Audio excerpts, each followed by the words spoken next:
আসসালামু আলাইকুম। চলে আসলাম অরুণাচল। এখানে অনেকদিন আসবো করে আসা হয় না, কারণ আজ ঈদের দ্বিতীয় দিন তাই ভাবলাম যে বাসায় বসে না থেকে চলে যাই, একটু ঘুরে আসি।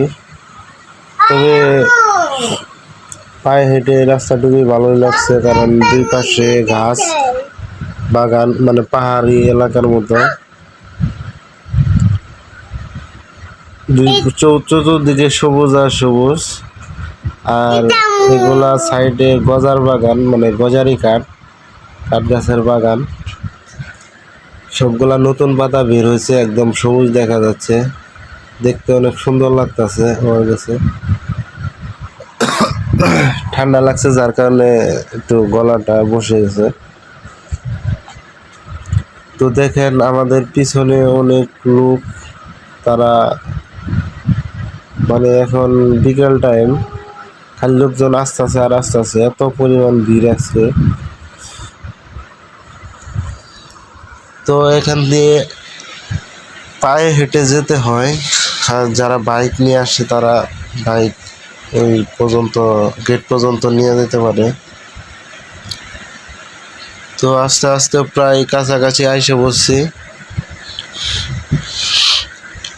এদিকে সাইনবোর্ডে লেখা জনসাধারণের প্রবেশ নিষেধ, মোটরসাইকেল পার্কিং। এখানে অনেকে চলে গেছে, আবার আমরা এইমাত্র যাচ্ছি।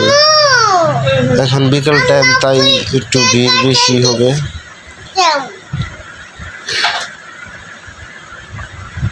আমরা প্রায় গেটের কাছাকাছি এসে বসি। দেখেন আব্বু, কই গেতাছ?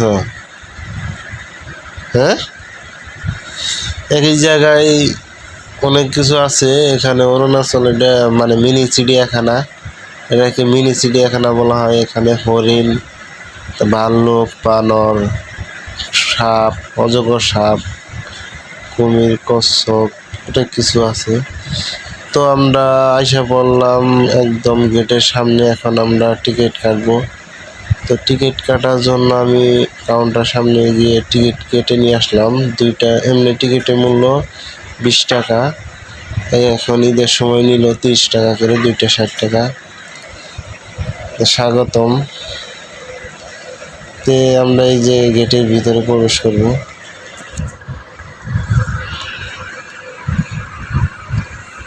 তো আমরা এখানে ভিতরে, হ্যাঁ নৌকা আছে, নৌকা, ওই যে নৌকাতে না।